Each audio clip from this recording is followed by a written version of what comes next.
Bro, this is not the album you talk about. This is not the album you come and promote. This is the album you make, you release. It speaks for itself to some degree. It becomes everyone's to apply to their own life, and they get to run with it and live it and love it. Yeah. And you achieved something with it. And yet here we are. Yeah. And you know what? On that, I mean, it's really nice that it's actually recent because I'm like so excited to promote this album. You know, I love the music still, you know, and that like sometimes when you finish an album like a year ago and it's done and then you start promoting it, it's kind of like, oh, I'm so over this already. This. Like, I'm a different person. Yeah, and I still feel that way about this album to an extent. Like I do feel like even in the time that this was like finished or some of these songs were made, I feel like my life has changed so much and I've like, you know, just changed. You know, life just keeps going and lifing and you know, there's been a lot of changes in my life, but I just love the music overall still. You know, I love all these songs and I'm really excited to promote them and like tell people to go listen to them, which is funny because I'm usually a bit shy, you know. I feel like I'm starting to get more comfortable with it, which is cool. It's all growth, mate. It's all life. And a big part of that is heartbreak. You're in a unique situation where anyone who gets their heart broken and chooses to be an artist in their life, where you get to choose whether to reflect about it or not, whether to keep it to yourself or share it with people. What made you want to scrap the first record and dive into this experience and share it with your fans? I think, you know, it wasn't something I thought about in terms of like, do I want to share this or not? It happened. I just made music. When I started making this music and I was listening to it, I'm like, you know, there were certain points where like there's some of these records where I'm like, damn, should I release this or not? Like 100%. I was like, damn, I don't know if I want to drop this, you know?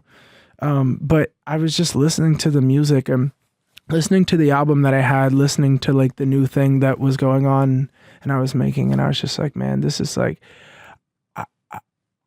to me, like that's what music is all about, you know, what feels right to you. And this just felt so much more right than the other album. The other album, I think I can confidently say now, like, I don't think it felt like me, you know, and like. What does a Kid LAROI album sound like when it doesn't feel like Kid LAROI? See, that's the thing. And I don't know really how to explain it. I don't know how to explain what it was, but there was something about the old project that didn't have like the me energy or something in it. Like I felt like some of those songs could have been made or released by 5 different other artists. And I feel like this is very specific to like me and like my music and what I listen to. And, you know, I don't know. It just kind of, it just came from so much more of a natural place and less thinking about like sonically boxing myself in or trying to do a certain thing or trying to be on a certain vibe. And it just kind of came so naturally. Searching for the feeling of it. Yeah, exactly. That's exactly what it is. Like, damn, this feels good. And like, no thought of anything else other than just that. This feels good to me. Let's get a little inside baseball going on here. You know, for people who don't know, they think, okay, Kid LAROI's announced he had a previous record and he's made a brand new record instead. And I understand the need for transparency there because what it says to people is, this is my most recent set of feelings. This hasn't been 2 years in the making, and this is the truly cool before I forget. Yeah. Let me get it out before I forget what it feels like, right? For sure, exactly. It's a great title for that. But people don't often realize the courage it takes to actually turn around to people who have invested in you and say, you know, that body of work, which we've all been invested in completing, it's not right and it's not coming out. So let's just get into that equation a little bit for people that don't know what it's like to have to make a decision and stand there in front of people, collaborators, business investors, people that care about you, but ultimately have a bottom line to satisfy and say, guys, I know it's really tough to hear, but I can't stand by this. Yeah, you know, that is the toughest thing because it's never, the hardest thing for me is I'm just unfortunately like a big people pleaser and I love, and sometimes that gets me into trouble, like real shit. Like it gets me into trouble because I try to please everyone. I balance everything. Something that I'm trying to become a little better at is just like, so, it's tough because, you spend time making records with people and forming bonds even outside of making music. And it's tough because you're like, damn, I don't want them to think it's a them problem. It's just a me problem. It's just what I feel. It's like it doesn't say anything to the songs or whatever because some of those songs from the last album were genuinely like great songs. Like, and that's something that I won't argue against. They were great songs and they just didn't. It was just something for me that it wasn't, clicking or something. And then on like a business side of things, going to like Ron Perry and and being like, hey, Ron, so, that album that you like a lot of these songs on, I'm actually scrapping all of those, and I have this new one that's 50% done, and I want to drop it in 2 weeks. Yeah. How do you feel about that? Yeah. And he's like, he's going to be like, well, this is the horse I rode in on. This is what artists do. I guess I got to run with this guy. Yeah. Fair enough. Yeah, but it's, everything worked out how it was supposed to. And instead, originally I was going to just surprise drop this album and do no promo or do whatever. I think that when you're in a situation, right, and people often say you can't help who you fall in love with, right? Get out of the way and it happens. But then it becomes a subject of fancy and interest for the rest of the world. And that I'm sure feels heady and exciting at times and comes with its own headaches. Yeah. This is probably a headache. Yeah. Right? Bro. For all sides. Yeah, for every side involved, in every single way. I don't doubt it at all. It's tough. It's tough, like you said, just having so many people invested in your relationship. The story of it all, yeah. Yeah, and quite frankly, when people, you've never met these people, they don't know anything really about this relationship. They are going off of, whether it be something they've seen on like a blog, or going off of like a lyric and taking a lyric and interpreting their own meaning to it and whatever. It's funny. Like I've seen everything on the internet. Oof, why? Why would you do that to yourself? It just happens, man. I just I open the damn app and it's just right there. With the song "Private," which is track 3 on the album. Mm-hmm. That's kind of what that's about. It's like the feeling of being like, damn, like I wish I never let people in on this in the first place. Is it a feeling of loss of control that you think you and your partner at the time feel? Like there's certain things we can't control about what should be ultimately within our control. Totally. And the thing is like as good as you can be at like trying to zone that out, we're only human. So we see, I see shit. I can't speak for the other person, but I see stuff and like, that stuff can mess with your brain sometimes too. You're like, damn, wait, is this really a certain way, or is this how a certain thing is? And that's where it becomes like tough, because as good as you can be to like zone that stuff out, we're human, and it affects us. And half the crazy stuff I see on the internet, I'm like, where do you guys even pull this? Because she didn't say that, I didn't say it. What? Where is this stuff coming from? And so that's definitely been, like more of a headache scenario than it has been, but that's where the music comes, and then it feels like, okay, cool, I'm going through this, or I'm experiencing this to, I guess, make music about it. And that's kind of the journey of art, I guess. Well, you have the opportunity to express yourself through art, which I think is like ultimately, that is the silver lining of being creative in any capacity, is that you get to process. And then our silver lining is you share it with us. And then when we go through something similar to this, or if we do, or when we do, we have someone else's experience to live through it with. Yeah. When you feel like others aren't around you that can help you out, and you got that album, you can put it on, and it kind of speaks to you in a really real way. Did you have those records for you when you were growing up? Well, okay. Yeah. Let's just honor the heartbreak that feeds this record, right? Yeah. Let's honor the experience that led to a really traumatic moment in anyone's life. Yeah. What did you turn to listen to? What gave you the solace to get you through this shit? Man, that's a great question. I'm trying to think. I would have to lean on my friends to ask. I listen to so much music. I mean, I'm trying to think of like a song that I was, I this is really funny. I listen to the most random stuff too sometimes. Like I think one of the ones was I was listening to a lot of Elliott Smith. Classic, that one never goes out of rotation. Bro, you were in it. Oh my God, Elliott Smith. Holy shit. The song "Everything Reminds Me of Her" is a big one I was listening to. I mean, there was a bunch of random sad stuff. Even when I was going through my breakup, it's like I would listen to a song that like, I would say it was like our song or something, and like I would listen to it and it's a happy hour song, and it would just make me sad. But it was like a kind of, it's like that kind of thing too. So I'm listening to all this different random stuff, and like that's kind of, so I don't know. I was kind of all over the place, but I do like what you said about like people taking on their own things and bringing it into their own life, because ultimately I do believe, when you ask me like, why did I choose to release something so personal or something, and the reason that what I believe about music in general is like, obviously the first couple of weeks when an album comes out, whatever, people are sitting there analyzing the lyrics or trying to pin this story to this or trying to whatever. It's still all about you. Yeah. It's not about them yet. Yeah. But then when the album lives on, you know, in months' time, years' time, whatever, and people want to come back to it, it's that thing, the whatever you may call it, the controversy or the noise, whatever around it goes away, and it just becomes about the music, you know. And that is the beautiful thing about music. It's beautiful, yeah. Yeah, it gets to live, and all the noise, that stuff ends up fading away, and what you really have ultimately is just the music that was made from it. And I think that's why, you know, through all of it, I'm like, you know, my only job as an artist, I believe, is to give my honest version through music of what is, you know, how I'm feeling. You know, there were certain records that I didn't put out too. Yeah, I bet. That I kept for myself. Sure. You know, because I'm like, this just doesn't need to come out, you know. And every that's artist just does that too. Yeah, and you know, I'm like, I keep this for myself, and I felt this way, whatever. You know, a lot of even those records on this album, you know, and whatever I say, I don't want it to get twisted in like this is the truth of the vote. Like everything on this album is just based on emotions at the time I made the records. There's songs on this album that like I don't feel that same way anymore.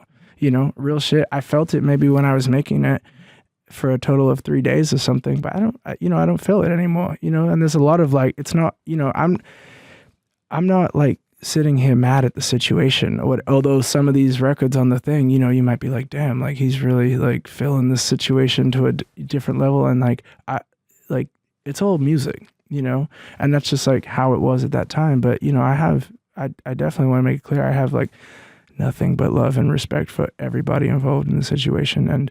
And, you know, a lot's happened since I put this record to bed, you know? Well, then, you know, we were able to lean into, you know, the framework of this record. I mean, it's one of those things when I heard it, I was like, all right, this is a really honest, very visceral, personal take on something that someone's going through literally right now. Yeah. And, you know, you even hear it from the first song on the album, you know, all the way to one of the last ones, you know.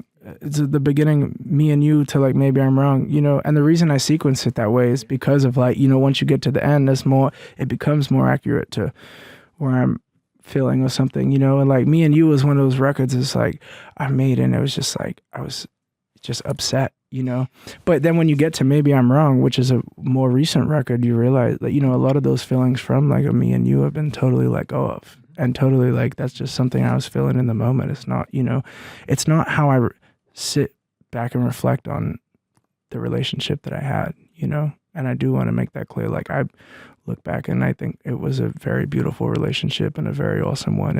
And you know, this is just a breakup, man. Mm-hmm. Breakups suck, bro. Like everybody, no matter how good or bad a breakup is, it all sucks. You're just 22 years old, man, and I say that with respect. You know, you've achieved a lot already, and you know, you've developed a really great place to be honest in your music. And how's your spirit today? How are you feeling about life now? Man, I feel so happy, bro, and I really mean that. I'm really stoked on where my life is right now, you know, and I've since making this record, that's a very sad record, you know, so much has changed, and I've just been really blessed recently. I'm, you know, I feel great about even like being out and just like promoting myself this time around, which is really funny. You know, I think the last time we spoke, I was in a pretty weird place. And like, I feel like now I'm just very happy with, you know, life comes with its up and downs, but I'm just really happy with where everything seems to be headed in my life right now. I feel, you know, I don't know, I feel grounded. I feel good. I feel happy. I think last time we spoke, you were on a real journey of self-discovery, and also you were searching for some grace and places to forgive. Yeah. We talked pretty openly about the changing relationships with your family and allowing people to have made decisions and allowing them the grace to have just done the best they could in that moment. Yeah. And, you know, has that journey continued in the few years since we've seen each other, of where, course, you know, you've been able to go dive even deeper? Because again, I say this in full acknowledgement that, you know, you're a really young man right now, and I don't want you to think that we're having these conversations without me acknowledging that you're just getting started in this life. Oh, you know? For sure. And I think I'm more present about that now too. I'm more like, I acknowledge that more now too. I was saying recently that like I'm starting to really acknowledge how young I am and how much more I have to go. I think when you and I last spoke, I was in a place where I was like, so again, a lot of self-discovery stuff. I don't know where this is going. I don't know what's happening. And I think now I'm really taking in the fact like, wow, I'm 22. I'm so young. I have so much to learn and I'm like ready for it. I'm ready to learn it. I'm ready to live it. And I'm not putting this pressure on myself right now to be, to get everything right, because I'm not going to get anything right. I don't think anyone ever does, no matter how old you get, and I'm just being really conscious of that and just trying to stay as present as possible, live in the moment, and just enjoy everything for what it is. And it's been working out so far. So you mentioned your friends before, and you're talking about what you listen to during tough times, and I have to refer to them, and they'll tell me what I'm into and whatever. Yeah. Like how have you found forming friendship groups out here in LA? I mean, it's not Australia. I don't know if you sort of like ultimately relocated some of your boys out here or your friends out here in order to kind of make the transition easier. But when you moved out here, you were still a teenager. Yeah. Like right in the middle of your teenage years. Yeah. How has it sort of been now with a little bit of time and some reflection to be able to establish what I would consider to be a healthy foundation for relationship building? Yeah. Because it's a weird town. It is a weird town, man. It's so weird. And I'm still navigating. I'd be lying if I said I'm not. But, I keep a pretty tight, like super personal circle, and I think a lot of it as well is just taking a lot of this shit for what it is. I think when I first came out here, I was getting a little more confused or hurt at certain things or more sensitive to situations because when you have like one idea about life or how life is supposed to be or how a friend is supposed to be or how certain things are, it's like you leave a lot of room to like get hurt very easily or to get sensitive towards situations. I would say like Los Angeles has taught me like I've just loved people for who they are now and what what my relationship with them is. It doesn't always have to be, not everyone has to, take up the same space in your life. Like, how do you call it? Like, not everyone has to have the equal space in your life. You don't have to have 100 close friends. You can have like a friend that like you just enjoy having dinner with every once in a while and whatever. And like, I think I didn't understand that when I first came out here. Every time I meet someone 3 times, I'd be like, all right, cool. Like we're boys and like we have like a certain code now and like we have like a certain thing. And like, it's just different out here, man. It's just like everyone's doing their own thing and everyone's working. And I think now I just I take everything for what it is, if that really makes sense. I'm going to ask you a question, like as you mature and grow in this life, when you look back, how old were you when you got signed and you came out here? I was 15. And I mean this with the greatest respect to the people who, for all the right reasons, invested in your talent. Yeah. They see something, they hear something. Let's work. And let's do our best to guide you the right way. And I know that people have done that because I know some of the people who work with you, they're good people. Yeah. Is that too young, you think, to be making decisions like that in hindsight? Yeah. Hell yeah. Hell yeah. It's funny. Super young. Too young for sure. And honestly, it's another thing. I'm grateful that I even ended up in a place where I am today because it could have been a lot worse, And it has been historically for people, has been a lot worse. And I'm very thankful that I've had, I've been able to meet some really amazing mentors and great people and have great people around me. Yeah, I think, anytime you give a 15-year-old, a bunch of access and money. Even just the responsibility of living up to that expectation. Yeah, 100%. That alone, and then stack that on top with like, giving them a couple $100,000 and like, all these different people that trying to walk with you or do certain things. And like, that's like tough. And especially what that does for like a growing mind too. It's not healthy. It's not healthy at all. I think kids should just, kids should be figuring it out and being kids and being passionate and being, the one thing I would say when I came into the industry, it became like, there was a point of it where I felt like I lost a bit of passion because a lot of it was like dog eat dog, like unfun, and it's like you have to be like dog eat dog and like everything's competition and you have to be competing with every artist and everything is like, and that just sucks the fun out of like why you begin to do this, and I think that's another thing that I've been very good at, like just coming into my own of being like, there are a lot of people who still have that mentality and mindset, a lot of artists, and I see it, and I don't judge it because I know how it happens. But I just have been able to come to a place where I feel like I've like totally have a totally different mindset on that now. And I'm just like, I want to work with who I work with. I want to do what I want to do. I want to, I don't want to just have to make songs with somebody because like, oh, they're hot right now, so like let's go make a song with them. Yeah, the transaction. Yeah. I don't like that anymore. I never really liked it. It just was advertised to me like this is a thing that has to happen. This is the industry, and like this is how you make your dreams come true. And I think like, especially for a kid to hear that is pretty crazy. So I think now I'm like in a very nice spot of just like, I just kind of do what I want. I make music with who I want to make music with.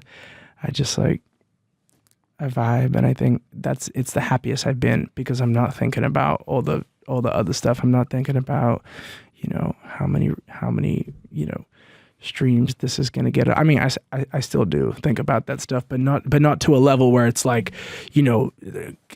fucking beating me up every day and eating me inside because I have this expectation or pressure that I have to live up to. It's such a tough one, isn't it? Because on the one hand, a song like Stay's a life changer, and it's such a gift for all of us. It's the pop song you wanted in that moment. It's right there. It fills the gap. You hear it on the radio. You don't want to change the station. You hear you've been playing in a car. You're like, turn that shit up. It's the one that just jumps out at you, right? But then let me ask you, is that part of this equation in terms of helping you reset your idea of what success is? Because when you've been on the top of the mountain like that, when it is competitive and you're thinking, shit, how do I top that? How do I match that? How do I catch that? At some point, you've just got to let that go, don't you? Like, it comes when it comes and it doesn't when it doesn't. For sure. And I think a part of that was just me being so young, going through it too, and just... How old were you when that hit?